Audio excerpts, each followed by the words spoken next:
Rebellion, Book 2 of the Ritual Saga. Written and performed by author Caitlin Costello. Print copyright Caitlin Costello 2019. Audio copyright Caitlin Costello 2021. Chapter 5. Nurzan. Nurzan looks deep into the dregs of his cup of coffee. Whoever made this terrible cup of coffee should be ordered to never set foot near a bag of coffee beans again. The ground-up bits stick in the cracks between his teeth and tickle his tongue. He grabs a toothpick and begins to pick the little buggers out from his teeth, flinging them towards the fire. Most of them don't make it, but that's what servants are for. He picks up the report the two guards gave him when they finally stumbled back to the fortress a day late. The writing is illegible in places, and it switches from a loopy cursive to a slanted font. He squints at the words, slowly deciphering them. Some of the ink is smudged, and parts are heavily crossed out. Like mid-sentence, the two had decided not to say what had happened. He turns to the guard in the corner who watches over his room. Go get the two guards who thought sending me this report was worth my time. It is garbage. He puts the now cold mug down with a thud, spilling some of the overly sweetened coffee on the parchment. He growls, dabbing at the page with the edge of his shirt and smearing some of the words even more. Oh, hell with it. He throws it to the side and waits for his subjects to crawl in. He rises from his chair and moves closer to the fire, rubbing his hands together to work heat back into his fingers. There is a tentative knock at the door. So that's how we're going to start this? He steps back behind his desk, back tall and straight, hands clasped in front of him, the mess of a report on his desk. Appearances are everything. Enter, he calls, his voice low and commanding. The door swings open, and he sees the two take a quick breath, steeling themselves before moving into the room. Sit, Nurzan orders, pointing to the two hard wooden chairs in the front of his desk. Nurzan looks down at the report, then back up at the two elves. Do you know why I called you two up here? Nurzan asks, in the same low growl. The two glance at each other as they try to decide who will talk first. They shift uncomfortably, glancing at Nurzan as he waits patiently for them to decide what to say. Well, you see, sir, we can't remember everything that happened, the shorter of the two says finally. You don't remember everything, Nurzan repeats slowly. The guards duck their heads. I'm sure I don't need to explain to you why that is an issue for me. They nod vigorously. So I want you to explain everything that you remember. We're going to sit here and piece together everything that happened over the last few days. He pulls open his desk and slides out a piece of parchment and dips his quill in ink and hovers it over the page. Start talking. The two glare at each other as they decide where to start. Nurzan waits a few moments before saying, Do I have to do everything for the two of you? You blockheads had a simple task. Follow my son and take note of what he does. But you were too dim-witted for even that. Now you. He points to the guard on the right. Start talking. This story better be a good one. The two begin fumbling their way through their tale, overlapping and fighting over details. Nurzan scratches out the story with the quill, creating 2 columns of facts, one for each of the guards, keeping track of where each of their stories overlaps or contradicts the other. The facts that fall before him are similar to what is in the report. So, you followed my son in an inferior way, making yourselves visible, and earning yourself failing marks in espionage. Their eyes fall to their laps. Then, you blatantly approached him. What the hell were you thinking? Nurzan smacks the table. Tell me, how did that help your mission? We felt that it was needed, that he needed to know he was watched, the taller one pipes up. Nurzan growls deep in his throat, all restraint gone. My son isn't stupid. He would have assumed I sent someone after him from the get-go.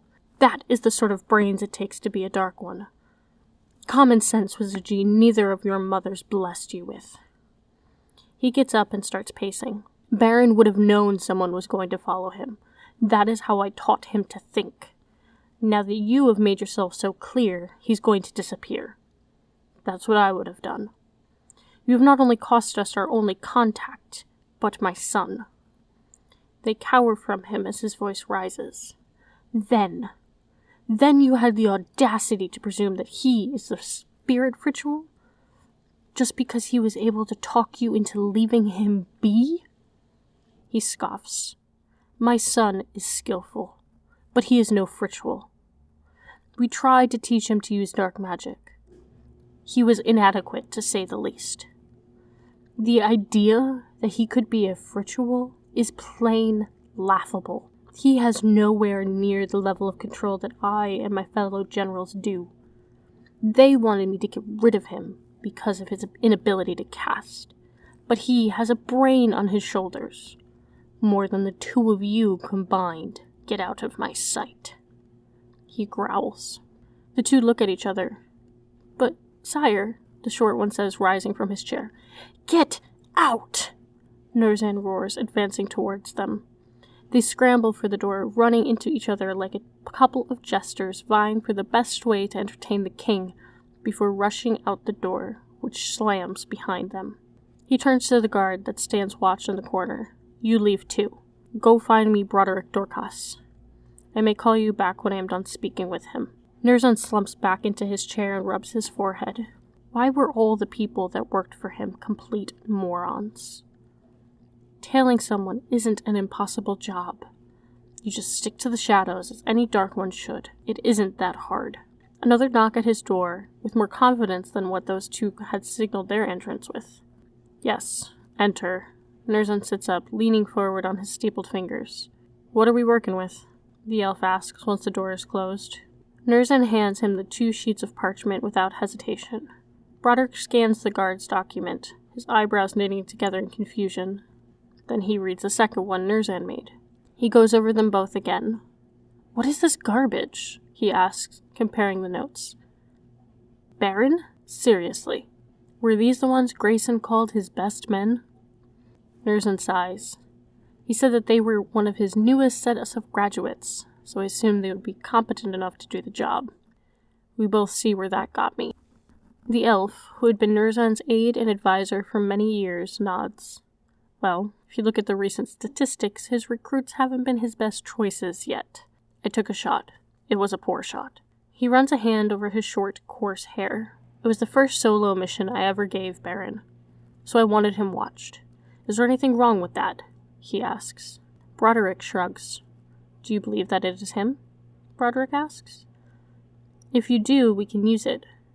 Spirit, I am told, would be most closely related to the Dark Ones. If we can keep him on our side, we might be able to continue. The dark rituals are not an option, Nurzan insists. Broderick was an old friend, with old ideas. He believed in the original idea of the Dark Ones, that one day they would be able to turn each of the original rituals to their side, or somehow create a new group of rituals. All elves, and only elves. They would be adept in the original powers, but they would also be able to control the dark magics of a Dark One. It has taken us too long just to get a full set of rituals, let alone find our own.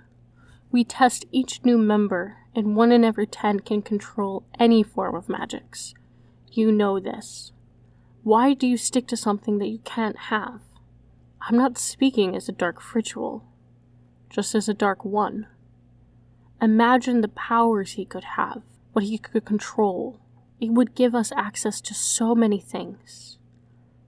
If the man can already change the way people think of him, let's just make him change people's ideas of the Dark Ones. Our little propaganda creator. Broderick's eyes gleamed at the idea.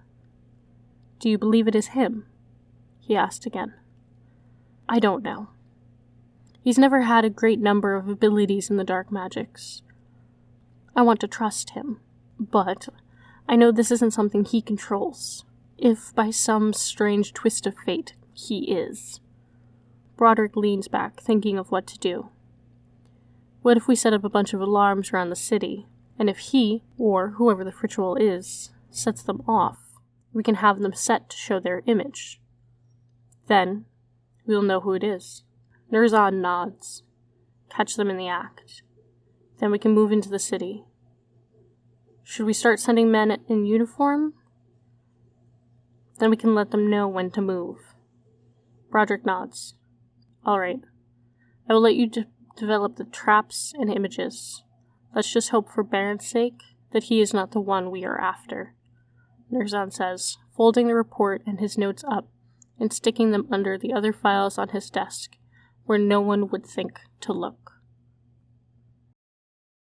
Hi everybody, I wanted to pop in here really quick before we get to the end of this podcast and let you know that I have a sale that is going on currently, and it is a sneaky discount that only a few people know about right now. So good on you for listening to the podcast and hearing about this sneaky discount. And that is 25% off all of my signed print books at CaitlinCostello.com.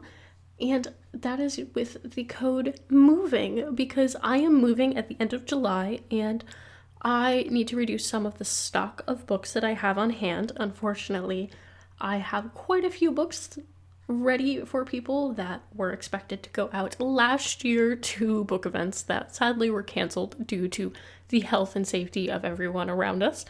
But now I need to move them out of my house. So if you would like to get to 25% off of an order, please head over to CaitlinCostello.com and use code MOVING. That is code MOVING for 25% off. Thanks again for listening to the podcast. Okay, goodbye. Hello everyone, it is Caitlin Costello, the author and narrator of Rebellion. I hope you have enjoyed this week's episode. Please don't forget to leave a rating or review on the podcast hoster of your choice. And if you have finished the rituals or Rebellion, please leave a rating or review where you buy books online. If you can't possibly wait until next week for the next episode, I do have signed copies of all of my books available at CaitlinCostello.com, or you can pick them up just about online at any retailer.